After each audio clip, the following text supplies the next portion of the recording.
Um pouco sobre essa audiência pública, vereadora. Nós realizamos na última quinta-feira, dia 16, essa audiência pública como uma das agendas do mês da mulher. Então, todos os anos nós usamos o mês da mulher, tem o dia 8, que é o Dia Internacional da Mulher, mas nós usamos o mês inteiro em agendas para que a gente fomente esse debate. E esse ano o debate foi em cima que democracia, caminho para a igualdade, porque entendemos que não há um processo democrático sem que haja igualdade entre homens e mulheres. E eu faço questão, Vila, de sempre dizer, nós não estamos numa disputa nem numa gincana. Nós não estamos brigando com os homens para competir, não é essa a situação. Mas a Constituição diz lá que todos nós somos iguais perante a lei. E é só isso que nós queremos, ter igualdade perante a lei. Se a lei diz que nós, perante a lei não, na prática, porque a lei já diz que nós somos iguais, nós queremos ter as oportunidades no mercado de trabalho, queremos ganhar os mesmos salários que os homens ganham, exercendo a mesma função, porque ainda é uma realidade da mulher ganhar menos que os homens. Aqui em Ilhéus acontece isso? Aqui em Ilhéus? A mulher ganha menos que o homem exercendo a mesma função? Em vários setores, eu não posso lhe afirmar, lhe dizer aqui agora, isso existe assim, mas posso lhe afirmar o seguinte, vou pegar por funções que mulheres exercem em cargos de chefia. Na empresa pública é mais difícil, porque Sim. A empresa pública tem plano de carreira, né? Mas no setor privado, infelizmente, ainda existe. É porque essa discussão ela existe e de vez em quando eu paro e penso, por exemplo, nas empresas de ônibus, ou na empresa de ônibus daqui, tem mulher que dirige, ela ganha o mesmo salário do homem. Mas não é o geral. A senhora é vereadora. A senhora ganha o mesmo salário do vereador. No setor público é mais difícil que isso aconteça. Porém, nós temos, e há pesquisas, então não é algo dito por nós só, né? Há pesquisas comprovando isso. Por exemplo, saiu recentemente uma pesquisa que a média ainda de salário entre mulheres negras e homens ainda é 46% do salário. Tem uma pesquisa oficial no país que existe, né? Então, é em cima dessa pesquisa, porque a gente não pode lutar exclusivamente por exemplo, se a gente for olhar o setor público, o salário, ele é plano de carreira. Então, mas como o setor público não tem, as mulheres não lutam. A gente precisa fazer uma luta constante para poder garantir essa igualdade. Então, por exemplo, quando nós mulheres, ao longo da história, nós fomos educadas para quê? Para que a gente cuidasse. Né? Os homens, ou seja pai, ou seja marido, não permitiam que as mulheres ou estudassem ou trabalhassem, né? Então, eu lembro que minha avó contava de que as mulheres não podiam ir para a escola para não aprender a escrever, para não escrever... Para o namorado. Para o namorado. Não sei se você já ouviu essa história, já né? Ouvi. Então, assim, veja que de onde nós estávamos, onde nós chegamos, nós já avançamos muito. Mas ainda precisamos avançar mais.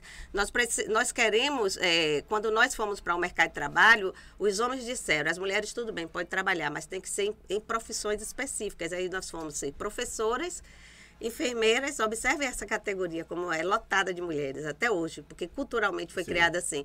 E domésticas. Porque eram as funções do cuidar, porque a mulher sempre foi criada para o cuidar. Ela cuida da casa, ela cuida do marido, ela cuida, então, dos filhos. E a gente tem rompido isso ao longo da história, com mulheres sempre à frente do tempo. E aí hoje nós temos cientistas, temos astrônomas, temos mulheres aí ocupando espaço. Mas quando você pega, por exemplo, primeiro escalão de um governo, você não vê a igualdade. Né? Você não vê a igualdade. Não é que nós não sejamos tão competentes quanto os homens. Nós somos. Inclusive, as pesquisas mostram que as mulheres estudam mais que os homens. São pesquisas que mostram. Não significa dizer que nós somos melhores que os homens, de maneira nenhuma. O que eu estou dizendo é que não é a competência técnica, mas a decisão da política que nos faz ter minoria. Por exemplo, os partidos têm cota de gênero para as eleições. Só que essas cotas de gênero, para nós, não é suficiente. Porque nós não queremos só a cota do direito de se candidatar. Nós queremos candidatura de verdade de mulheres, porque os partidos ainda priorizam as candidaturas de homens, e nós queremos a cota de vagas, de cadeiras. Mas não é dificuldade não, vereadora? Por exemplo, tem poucos partidos que tem mulheres iguais a senhora, mulher com voto. Mas isso a gente tem que ir desbravando aos poucos, sabe? E quebrando os paradigmas que tem aí, esses grilhões que nos amarram. Nós fomos criados que política não é lugar de mulher, não é um espaço de mulher, é um espaço masculino. E a gente vai aos poucos quebrando, né? Então, acho que hoje nós temos de 21 cadeiras, nós temos 2. Eu espero que toda a nossa atuação seja exemplo para que outras mulheres também se candidatem. né? Que mulheres que com certeza têm voto, mas que não querem se envolver na política por ser um espaço mais hostil, um espaço, né, mais ainda na cultura mais masculinizado. Eu tenho a ligeira impressão que nós perdemos uma grande oportunidade quando nós, lamentavelmente, não que aceitamos, mas nós vimos aí, e acho que de maneira muito pacífica, um golpe com a primeira mulher que foi eleita presidente da República. Eu acho que a gente aceitou, toda a sociedade, eu acho que aceitou aquilo de maneira muito pacífica. E nós vimos ali, porque era a primeira vez que nós estávamos no poder central deste país, e eu te digo, a forma como Dilma foi tratada, se fosse um homem no lugar dela, não teria sido tratado na terça parte. Então, isso aí você vê o machismo estrutural, você vê como a sociedade ainda é machista. E, infelizmente, nós vimos até mesmo muitas mulheres fazerem a crítica, e foi todo mundo naquele bando ali de que Dilma era ladra, que isso e aquilo, e está comprovado toda a história da mulher, né? E a gente teve que passar por tudo isso para agora dizer, poxa, não era nada disso. Mas, em compensação, eu me senti extremamente representada quando ela, de cabeça erguida, ficou até o final e disse, não fiz nada, não roubei. Não... Desceu a rampa pela porta da frente. Vão ter que me tirar, porque eu não saio. E desceu pela porta da frente. Aquilo foi um ato, assim, que representa as mulheres, assim, é esse caminho que a gente precisa seguir. Porque enquanto a gente não tiver igualdade, a gente não, de oportunidades e de espaços, a gente não vai conseguir estabelecer, de fato, a democracia. A democracia, para nós mulheres, é o melhor caminho para discutir a igualdade, porque nenhum outro país que não seja democrático, a mulher tem espaço. Só na democracia a gente vai conseguir ter esses espaços, né, de igualdade. Então, a gente diz o seguinte, onde tem discussão de políticas públicas, que decisão da vida, nossa população é maior que a população de homens, então nós temos que estar envolvidas. É como um direito, não como um favor.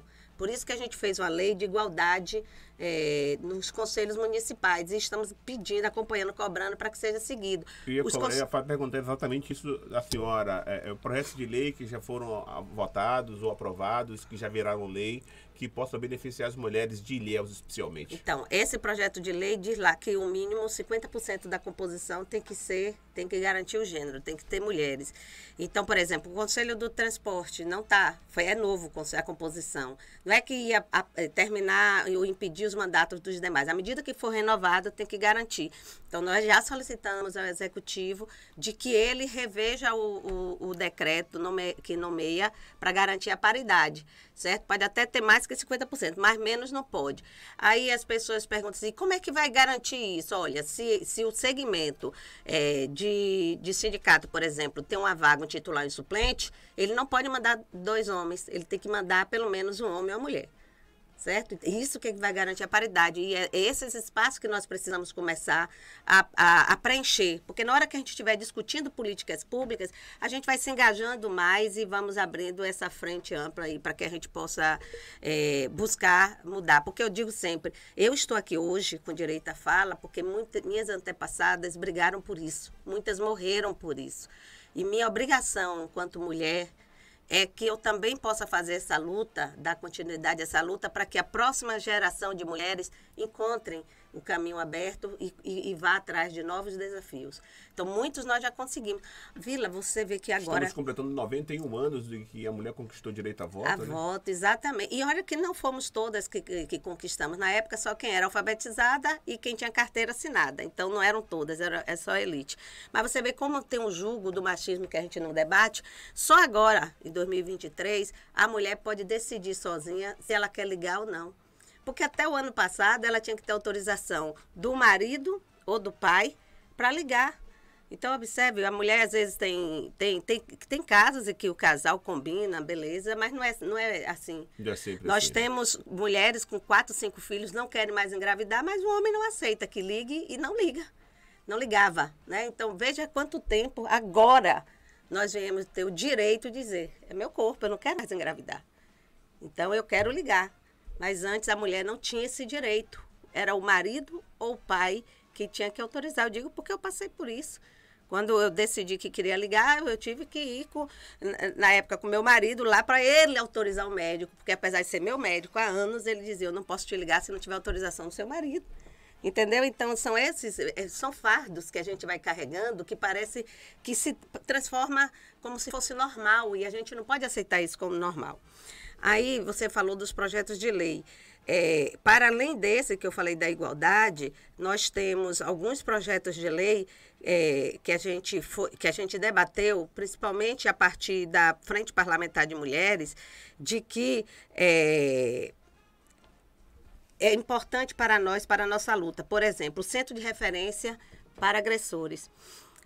A gente fala sempre da violência da mulher que sofre violência e tudo, mas se nós não tivermos, eu já disse até aqui uma vez no seu programa, se nós não tivermos a parceria dos homens nessa luta, nós não vamos reverter esse quadro. E se nós não tratarmos o homem agressor, toda mulher que encostar ali naquele homem, não adianta tirar a mulher, porque a próxima que encostar vai ser agredida. Vai ser a próxima vítima. Vai ser a próxima vítima. Então, nós criamos a lei que precisa ainda, porque a gente faz a lei, mas quem executa, né, não somos nós, é o Poder Executivo, de criar um centro de referência de acompanhamento ao homem agressor. Porque aí sim, a gente começa de fato ir na raiz do problema e tentar quebrar essa corrente aí de agressividade contra as mulheres.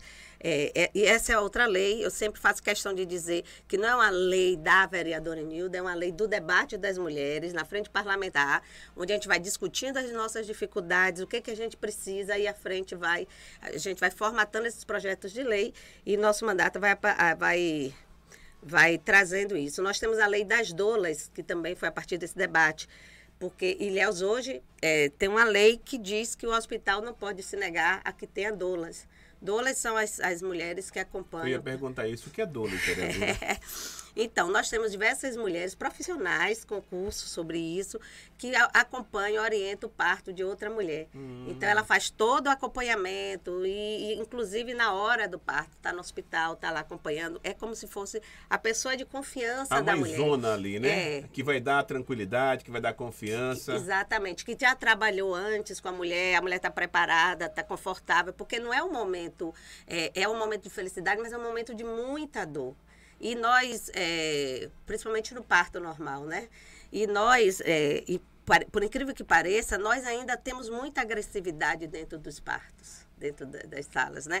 Nós tivemos caso da mulher nos registrar dizendo que o anestesista, ela dizia, tá doendo, não pegou anestesia, e ele dizia assim, mas você é negra, aguenta a dor. Então, isso é uma agressividade. Se tivesse a doula do lado, né, ela estaria ali acompanhada com alguém que pudesse estar ajudando. A doula não se mete no parto, não é essa a questão. E é esse trabalho. Então, a gente tem a lei, né, que prevê essa obrigatoriedade dos hospitais acatarem, né, as doulas. No geral, os hospitais já acatam, mas é bom que a gente tenha uma lei, porque não... E como a gente aqui tem a maternidade, a materno-infantil, que já trabalha com parto humanizado, então é bem mais simples a presença da doula nesses hospitais. Então, para nós, parece que não é muita coisa, mas para nós mulheres é um avanço a gente ter uma legislação desse porte. E uma outra legislação que a gente fez, assim, cada vez que uma mulher é atendida, ela registra ali. Foi atendida pela polícia, foi atendida pelo CRAM, que é o Centro de Referência de Acompanhamento à Mulher, ou foi atendida pela DEAN, ou pelo hospital, mas a gente não consegue sistematizar esses dados.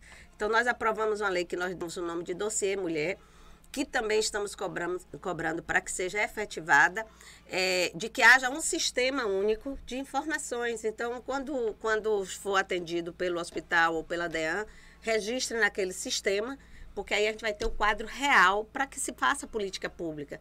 Política pública é feita com as estatísticas, né? Então, a gente passa a ter um quadro real. Hoje nós não temos, infelizmente, nós não temos em Ilhéus. Já temos a previsão legal da existência desse sistema, mas ainda não funciona. Mas teria possibilidade de fazer isso? Por exemplo, uma mulher que é atendida pela DEAN, o sistema dela é um sistema que funciona no estado inteiro, mas é que for assistida pelo CRAS, já não funciona no estado, né? Funciona a nível de município. Como é que teria condição de juntar essas informações? Então, esse sistema seria abastecido pelo menos uma vez ao mês, né? Então, eu seria obrigada, eu enquanto órgão que está atendendo, a encaminhar esse registro para esse sistema, né? Informação. E essa informação seria sistematizada, organizada num único espaço. que não precisa, não é porque não é que vai mudar o sistema da DEAN, por exemplo, que é estadual, mas que a DEAN também possa notificar, né, esse órgão de que fez o atendimento a X mulheres e tudo, para que a gente colete os dados, senão a gente não faz uma política pública. A gente precisa, quando diz assim, a gente precisa de uma secretaria das mulheres em Ilhéus, quais são os dados que a gente tem para justificar? A gente sabe, a gente vê os blogs, a gente ouve as rádios, a gente vê a violência, mas a gente não tem esses dados em números, e a gente precisa desses dados em números, eles são importantes para que a gente possa projetar o futuro, né? Então, e a gente saia dessa parece que a gente fica naquela lama ali, sabe? Patinando, né, exato. Então, a ideia é que a gente consiga sair dessa lama e avance outros desafios, porque nós precisamos brigar, é amplo o debate das mulheres. E aí, Vila, eu queria fazer um convite a todos, dentro das atividades das mulheres, nós vamos fazer uma campanha de doação de sangue. É amanhã, né? É amanhã, da campanha de doação de sangue. É claro que não deve ser só as mulheres aí doar, os homens também, sim. Nós precisamos, até porque o banco de sangue está precisando de sangue, mas a gente está fazendo como a marca das mulheres, assim, chamando esse dia de amanhã, para que a gente está dizendo assim, doar sangue tipo mulher. Né, para que a gente possa demarcar o nosso mês de março em atividades não somente da política, mas também atividades sociais. E não é uma campanha feita pela Câmara, mas é uma campanha da mulherada mesmo. Tem o Conselho os segmentos que compõem o Conselho das Mulheres, a sociedade civil. Nós estávamos numa conversa, chegamos a esse consenso e estamos fazendo essa campanha para que amanhã a gente possa estar doando sangue para o banco de sangue. Começa amanhã, a gente vai fazer a campanha até o final do mês de março, mas amanhã é o dia D, para que a gente possa estar contribuindo com o banco de sangue, mas ao mesmo tempo chamando o debate da mulherada para atenção ao mês de março. Maravilha. Muito obrigado, vereadora, pela participação da senhora aqui no programa, hein? Eu é que agradeço esse espaço, estamos sempre à disposição, se for algo da sociedade, vocês podem contar com o meu mandato inteiramente. E convido a todos para ir acompanhar a sessão de transporte público na quarta-feira. Acho que é importante a população estar lá para poder, mesmo sem direito à fala, porque é uma sessão, mas é bom acompanhar de perto o debate que está sendo feito na Câmara de Vereadores. Grande abraço, boa sorte, hein? Obrigada. Registrar aqui a presença do meu queridíssimo Dinei Mendonça. Dinei, a gente vai, essa semana, não sei, mas talvez essa semana